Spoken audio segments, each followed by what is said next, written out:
Cogir Vallejo Hills. You want to talk about gorgeous. You know, you can get out and go out by the bay, and the Cogir community can make sure that happens. And it's just a beautiful community. And it's that lovebird time of year with Valentine's Day. And Les and Karen, they met at Cogir. Yeah, they met at Vallejo Hills. And I think you're going to love their story, and it'll put you in that lovebird mood.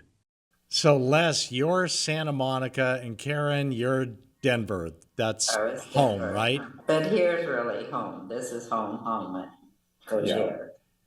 Yeah, we're very happy here. This is home. Yeah, well, I came to Vallejo in 1962 when I graduated and became an engineer at Maryland Naval Shipyard, nuclear submarine construction.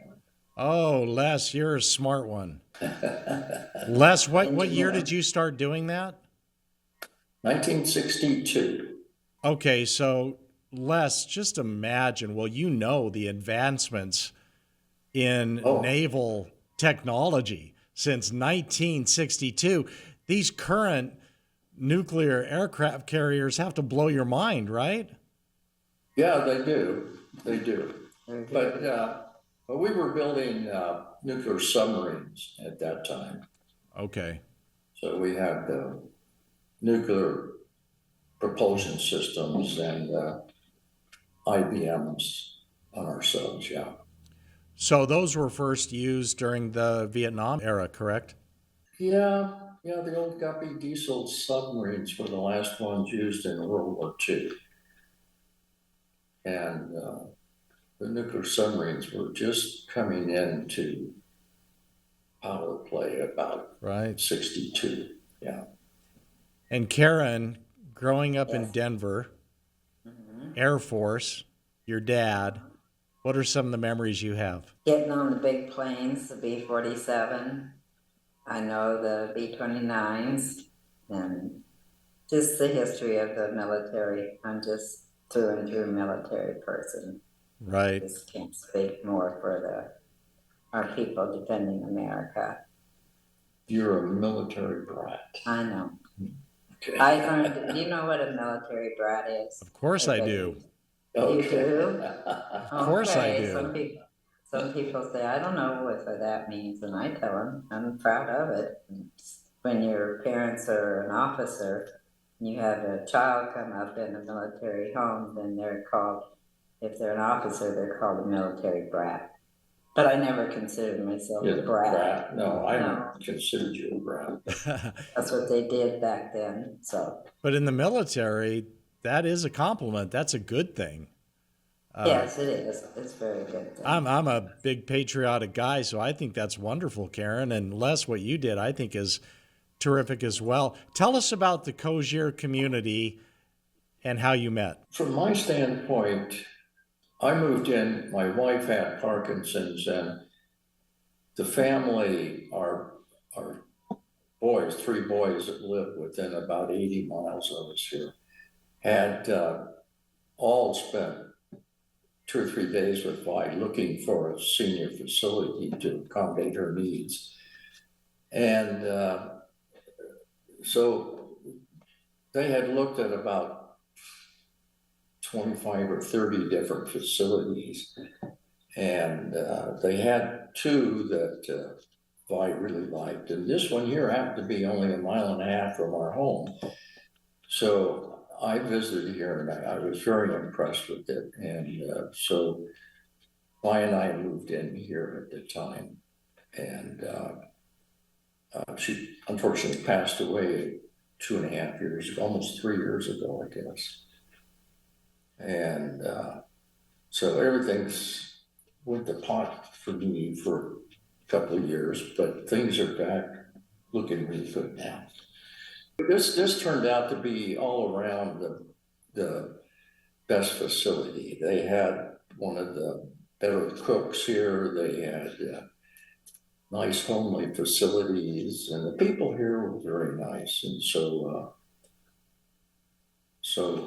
I moved in with my wife, and then she passed away, and I immediately found out that I have Parkinson's also. So my kids have all insisted I stay here and make sure I take care of myself. And so it's turned out to be good though. I wouldn't want to go anyplace else now. Unless it has turned out to be really good. And I want you and Karen to talk about that. And one of the big reasons why it's turned out to be really good. Karen, tell us about meeting Les. Well, I kind of just was a widow for a very long time. My husband died when I was 29 years old. I never remarried. I didn't date. I was very shy in nature. I just kind of observed an awful lot. I had 2 careers, but I had also 2 children to raise by myself. So down there in San Diego area was my home for 40 years, and then I slowly moved north. And then one day here at Cogir, I was sitting out a little area where we have people participate and chit chat or whatever. And here comes this guy running down the area. And it caught my attention, and I said, "Who's that?" And I never said, "Who's that?" before. I didn't want to know who that was, and it was him. And from then on, I've just been kind of messing with him. He had a little tiny little silly ponytail I flipped around, and then he started recognizing me and all that little love story stuff, and it was all worth it because I'm happy, you know. So Karen, other than being beautiful, how did you get his attention? Here he comes running by. He's got the ponytail on, and you say, "Who's that?"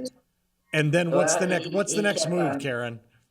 Well, he kept on going, and then I saw him at a social. Maybe 2 or a month and a half later, and I says, "There's that guy I saw." And so one thing led to another, and I finally said hi. And he walked me back to my room here at Vallejo after our first social. Whoa, Les, go Les. That a boy. Yeah, I haven't had that kind of treatment in a long time. A man walked me back to my apartment, so I was tickled, and I told him, I said, "Thank you for being a gentleman. I didn't know how to act, you know." He didn't even try to make a move on me, but it was all good, you know. And from there on, it just evolved, and we started looking for each other to eat lunch and things like that. Sometimes together we have our exercise classes and all that stuff. But basically, I enjoy being around him. He makes me happy, and I bright and cheery, you know. Les, buddy, we got to talk here. You go jogging by in your ponytail, and you have this beautiful lady checking you out, and you keep running. What are you doing, Les? Come on. You know, living in a facility like this is kind of like putting you back in high school again. You have to reorient yourself and learn how to function under the new expectations. It took me a little while to get my nerve up, but I did. And I'm happy I did. So things worked out great. And I just want to tell you, I got rid of my ponytail after that. I didn't want any other girls' pony. Oh, okay. Okay. I only got the honors. So Karen and Les, how many of those lunches that you just described, Karen, did it take for you two to realize, hey, this is a little bit more than a lunch? I know where it happened for me, and I told you. We were up there near one of the elevators, and there's like this little 2-seater love seat and Cogir here and there, and I said, you know, sit down, and we chit-chatting a little while, and then he just came over to me and kissed me, and that did it. I said, darn, he's got me now. So that one kiss, I knew. That a boy, Les, take control. You know, your past, when you look back to when you were in high school, you say, geez, I wish I knew then what I know now. But I know it now. And so now you know what you know now. Around too long. Well, Les, it's working. It's working for you. So guys, we have Valentine's Day. at the Cogir community of Vallejo Hills. Valentine's Day, couple of sweethearts. What are the plans? Is Cogir having a special meal or a dance, or what are the plans? They probably Well, will. they have special meals for just about everything here. They do. Yeah, We've been dating 2 years, so I'm happy with the food and the couldn't be activities and everything that goes on. Even when we want to get away from Cogir, they have access for us to leave, and that's always nice, which y'all know. And sometimes we want to just go out there and have fresh air by the bay, and it's nice to go, you know. But then you feel you come home and here's all our friends at our apartments. We're back, you know, we're here. I love that at Cogir because, yes, if the residents want to get out a little bit, and how lucky you are to be close to the bay. Of course, both of you have grown up next to it. You're used to it, Yeah. but you get to get out a little bit and enjoy that. So it's safe to say that you are each other's Valentine. I'd say that's a safe. I Say, think wouldn't so. you? I think Yeah. so. Because Karen's wearing red, so I can assume that you shot the love arrow, the Cupid arrow, Les. And I'm just blushing. That's it. Well, congratulations. You are absolutely the cutest couple ever.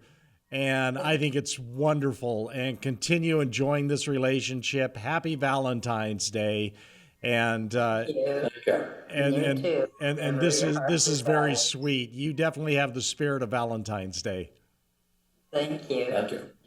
The Have a good Cogir community afternoon. in Vallejo Hills, and it's beautiful there. By the way, I've been to Vallejo. It is absolutely beautiful. And I have to say, we have probably the best staff possible. Oh, you're pretty. Yeah, we do. I know. I know. I've been around long enough to know good staff people. Nice. Yeah. Right.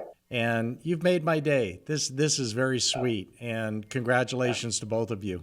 Karen, you look beautiful, and Les, even without the ponytail, you still got it, my friend. You got it.